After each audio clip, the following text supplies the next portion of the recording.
Vamos estudar o Sistema Nacional de Unidades de Conservação.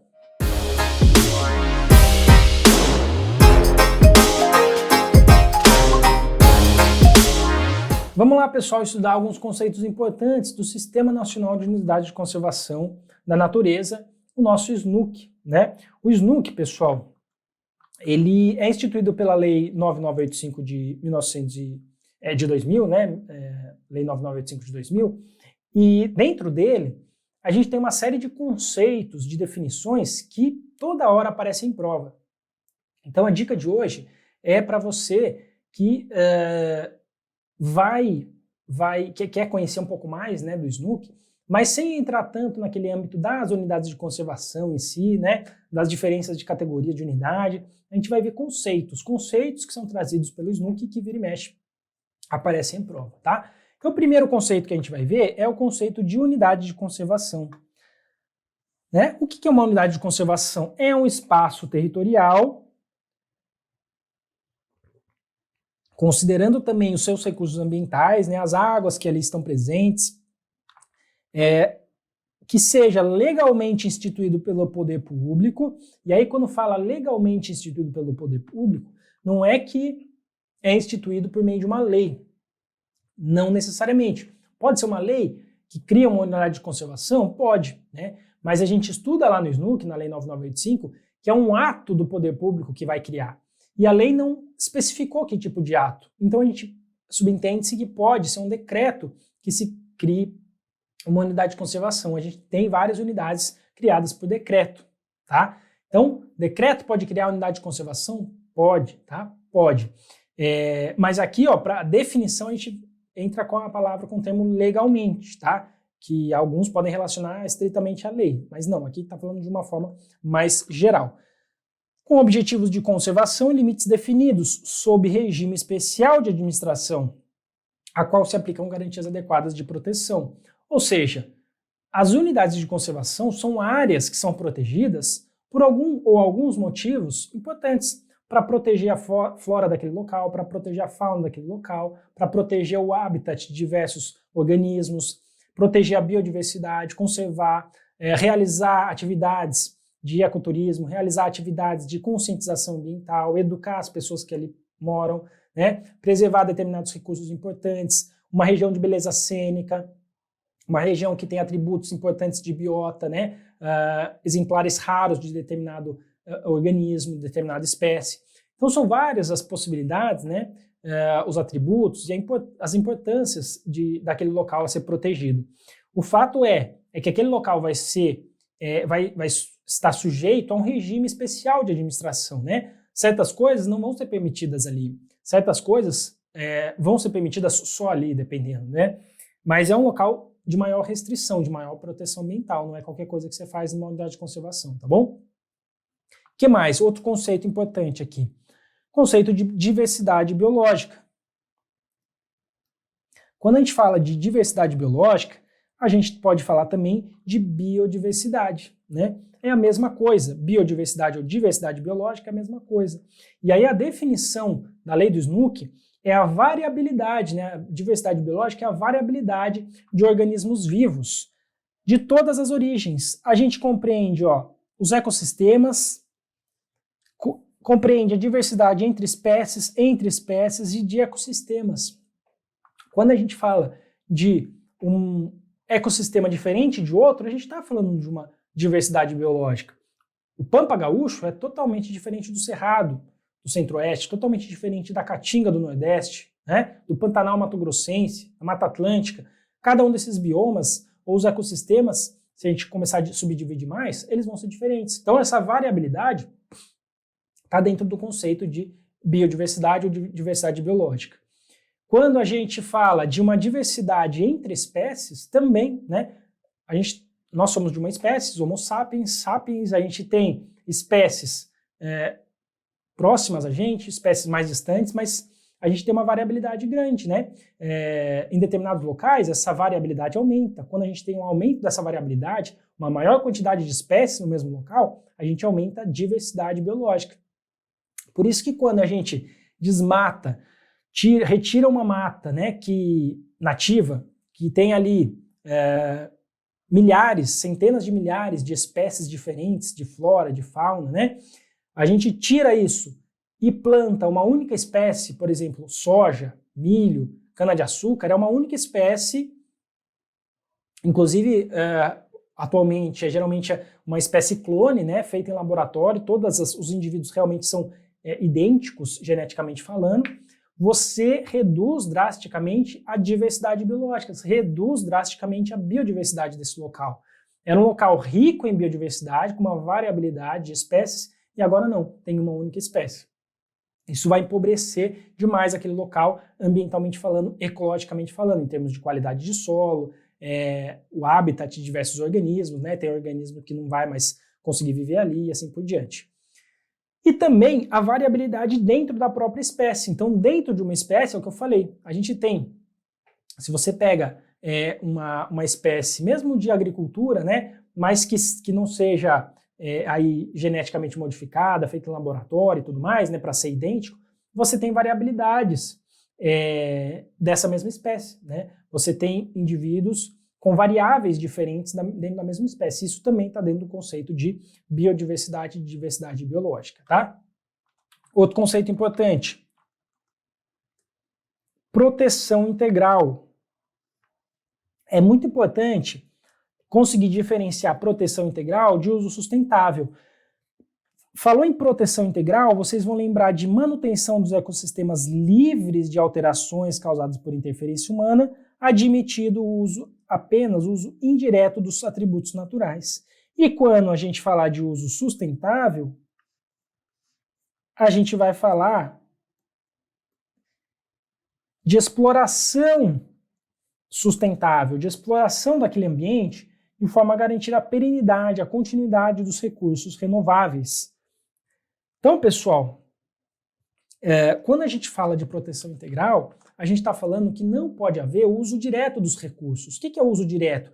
É um uso que envolve coleta, que envolve uso, que envolve exploração daqueles recursos.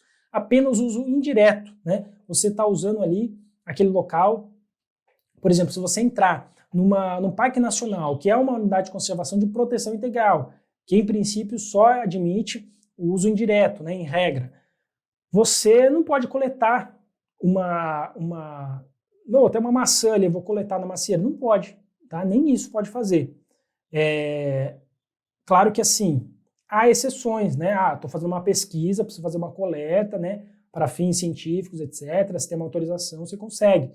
Mas eu quero fazer um plantio aqui de determinado eucalipto aqui para, enfim, vender essa madeira, etc. nesse parque nacional. Não pode, né? Não pode, provavelmente não vai ser aprovado. Agora, se você tem, por exemplo, uma floresta nacional, que é uma unidade de uso sustentável, você já pode explorar economicamente, você já pode fazer uso desses recursos, inclusive comerciais, usos comerciais, se você tiver autorização, mas esse uso tem que ser o quê? Sustentável. Tem que respeitar o tempo de regeneração e a perenidade, né? Manter a perenidade dos recursos. Ou seja, você não pode explorar numa velocidade, num nível maior do que aquele ambiente comporta em termos de regeneração e de recomposição daquele recurso, tá? Então, sempre lembrar a diferença entre uso direto, uso indireto e entre proteção integral e uso sustentável. Próximo conceito, uso indireto, já comentei, né, que não envolve consumo, coleta, dano ou destruição, e uso direto é aquele que envolve uso, seja comercial ou não, dos recursos naturais. Agora, o conceito de recuperação e de restauração. Vamos diferenciar esses dois que vira e mexe aparecem em prova também. Ambos são restituições do ecossistema. Ou seja, o ecossistema está degradado e eu quero restituir, né? Eu quero melhorar a qualidade desse ecossistema. Só que a recuperação, ela é essa recomposição, essa restituição a uma condição não degradada que pode ser diferente da condição original. E a restauração é a restituição de uma forma mais próxima possível da condição original. Vamos pensar o seguinte, quando você quer restaurar uma obra de arte, né, lembra do termo restauração, quando a gente fala de obra de arte, do patrimônio cultural, você está fazendo a restauração de um local, você quer dar uma nova roupagem aí, você quer dar uma nova cara, o quadro da Mona Lisa, ele tá, com o tempo ele vai degradando, a cada não sei quantos anos fazem ali pequenos ajustes para fazer essa restauração, né? Ou então, não, ficou abandonado um quadro aqui, foi achado um quadro do Picasso, a gente quer restaurar, ele tá, vamos fazer um trabalho aqui para restauração desse quadro, que ele está todo degradado aqui. Você quer dar uma nova cara para o quadro, né? Você vai querer inventar, fazer um novo desenho ali, colocar um óculos escuro na Mona Lisa, né? Não, você não vai fazer isso. Você vai tentar, né? Quem for fazer isso, o artista que for fazer isso, ele vai tentar deixar da forma mais próxima possível ao original. Então a restauração, ela sempre tenta chegar o mais próximo possível. Não quer dizer que necessariamente ela vá chegar o mais próximo possível, até porque a gente tem, quando a gente fala de ecossistemas, né? Sistemas complexos, né? Então muitas vezes você não chega na condição original. Mas é um intuito, o seu objetivo é esse. Agora, a recuperação não. Recuperação, você só quer passar aquele ambiente que está degradado para uma condição não degradada. Mas essa condição não degradada pode ser diferente da original, né? Então vamos supor que você tem ali uma pedreira, né? Uma área de exploração mineral, explorou ali diversos minérios, fechou a pedreira. Você tem ali a cava, o buraco agora, o que você vai fazer com aquilo ali? Você consegue voltar à condição original? Primeiro que você não vai conseguir recompor todos os minérios que estão ali, então restauração você não vai conseguir, né? E aí o buraco já está feito, teria que ter um empréstimo de solo, fazer um monte de coisa ali para conseguir tentar voltar o mais próximo, não vai dar certo. O que é melhor? Vamos dar um novo uso para essa pedreira, para esse local, vamos fazer um parque, né? Fazer uma pista de caminhada, fazer um replantio de árvores. Você vai dar uma nova cara, vai estar diferente da condição original, mas é uma situação já de não degradação, você já não está mais degradando, você recuperou aquele local. Tá? Então essa é a diferença entre recuperação e restauração. Mais conceitos aqui, ó. Plano de manejo é um documento técnico, né, que toda unidade de conservação vai ter, porque nesse plano vai se estabelecer o zoneamento, as normas, o que pode, o que não pode fazer na unidade, né? Tem as regras gerais que são previstas no Sistema Nacional de Unidade de Conservação, pode haver regras específicas estaduais, se é uma unidade estadual, por exemplo, ou municipal, até se for uma unidade municipal, um parque municipal, por exemplo, mas essa unidade vai ter que ter um plano de manejo também, detalhando ainda mais, trazendo esse regramento interno. Então, toda unidade de conservação tem um plano de manejo. E aí, para finalizar, mais dois conceitos importantes, de zona de amortecimento e de corredores ecológicos. Zona de amortecimento, o que é? É o entorno da unidade de conservação. Imagine o seguinte, a gente tem a unidade que tem uma delimitação, tem uma área definida. Só que, lembrem-se que essa área está sob regime especial de administração. Nessa área não se pode fazer qualquer coisa. Mas as atividades que acontecem no entorno, né, fora da área, são atividades normais, né, do nosso dia a dia. Aí. Pode ter uma indústria, por exemplo, pode ter atividades altamente impactantes. Então, para evitar isso, que essa é uma atividade altamente impactante, né, exerça pressão sobre essa unidade, muito próximo dessa unidade, né, que pode, inclusive, trazer interferências para dentro da unidade, tem a zona de amortecimento, que é uma zona de, realmente, o nome já diz, né, para amortecer esse impacto, para amenizar, para atenuar esse impacto. Então, se a gente tiver a área que essa é a unidade de conservação, a gente pode ter uma zona de amortecimento em volta dessa unidade, em que vai poder fazer tudo o que pode fora da unidade, fora da zona de amortecimento? Não vai poder fazer tudo, mas também não vai ser uma área tão restritiva quanto dentro da unidade de conservação. Já vai se permitir algumas atividades. Já pode ter casa, já pode ter comércio, algumas atividades, mas você não pode ter uma indústria emitindo ali determinados poluentes, por exemplo, tão próximo. Vai depender de cada caso, tá bom? E aí, para finalizar, o conceito de corredores ecológicos, que são porções dos ecossistemas que ligam unidades de conservação, ligando as unidades de conservação, para possibilitar o quê? O fluxo de genes, movimento da biota, ou seja, dos seres que ali habitam, né? Facilitar a dispersão de espécies, A gente tem, pessoal, que a gente fala de mosaico, né, das áreas protegidas, das unidades de conservação.